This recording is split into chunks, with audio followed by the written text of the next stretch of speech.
Hi everyone, my name's Lily and I'm the book reviewer behind Utopia State of Mind, and today I'm going to be chatting about The Gods Below. If you saw my August wrap up, you will have seen that I talked about Compound Fracture and Vilest Things, which, if you also saw my my five-star prediction video, then you'll know that those were two of the five. And I realized actually after that I've also read The Gods Below, which was another of the five-star predictions.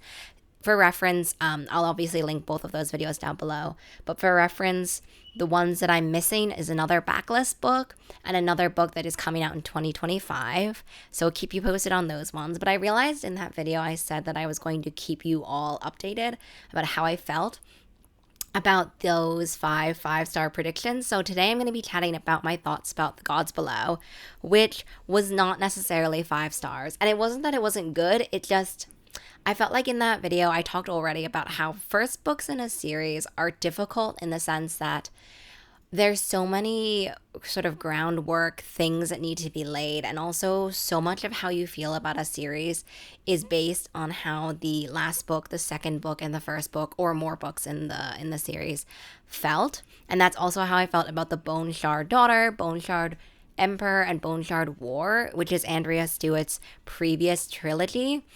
It was a similar thing where I really enjoyed the first book and then my feelings kind of only started growing. That is, I think, going to be the same thing with The Gods Below. But I did want to talk about how I felt about it for everyone else. So it is kind of how I felt below. It was a good book.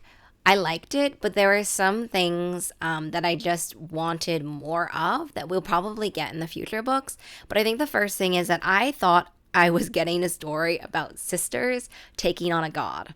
That's not necessarily wrong, but it is a multi-perspective book in the fact that the sisters are two of the perspectives, but they're not all of the perspectives. There's going to be many others, and it does kind of bloom into this larger book about rebellion and sacrifice and politics in general, which I did genuinely appreciate, but it's certainly not kind of what initially drew me to the story. There's also a bit about gods and god killers and bigger gods and smaller gods. I will say that was a little bit difficult for me to understand in the sense of the hierarchy of the big gods and the littler gods and other gods. And then god killers, I genuinely enjoyed quite a lot of the world building. I like the idea of gemstones and magical gems kind of being the foundation for that. And so that's what I was prepared for when I read the synopsis. And I was like, oh, okay, I understand already the concept based on the synopsis. There's a lot more to do with that, which is a little bit more nebulous, which I'm sure we'll get into in future books. Just count how many times I say that in this video. But what I didn't expect was all of the god killer gods, all of that kind of stuff, which I did enjoy, but was harder for me to wrap my head around.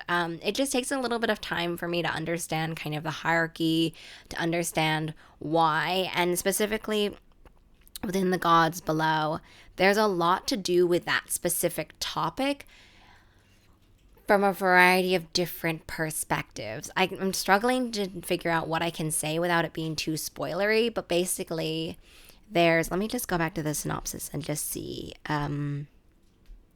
Essentially what you're going to see is that there are rebels and there are non-rebels.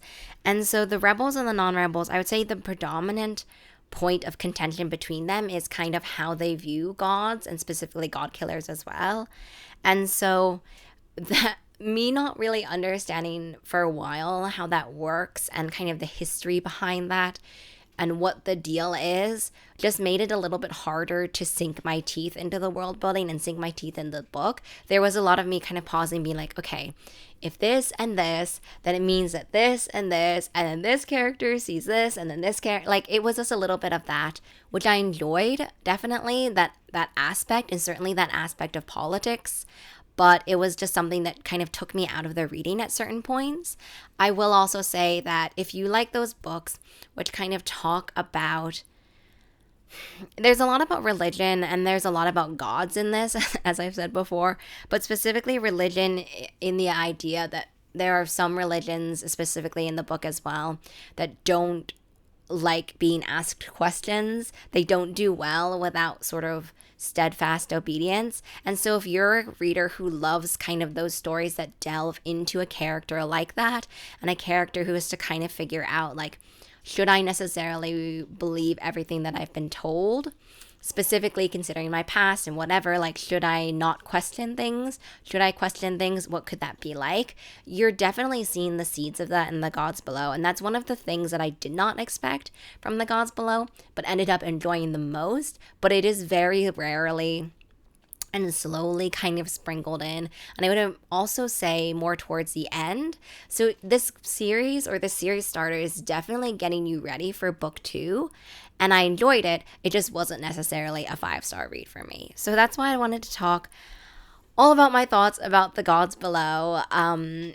It was kind of what I was expecting based on the video. Like, I was hoping that it would be a 5-star read, but I think if you saw my video, you can definitely see that I was already anticipating some of these things just based on the fact that it is a series starter. I hope you have enjoyed this series, and specifically also this video.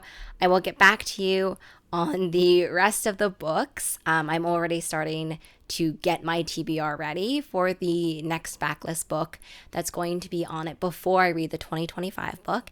And I will see you in the next video. Okay, bye.